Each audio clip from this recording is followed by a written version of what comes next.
Sa Davao City, may grupo kami, Duterte Riders Team, yan ang tawag sa amin.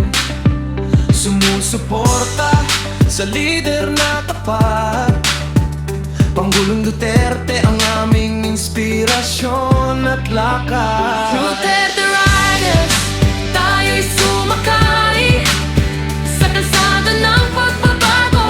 Walang takot, walang hadlang. Davao City, kami ang nagmamahal.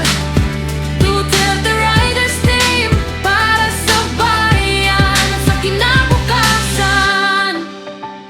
Mula sa Bukana Bridge hanggang sa mga lansangan, kami nagro-roll, nag-unite at nagmamahal.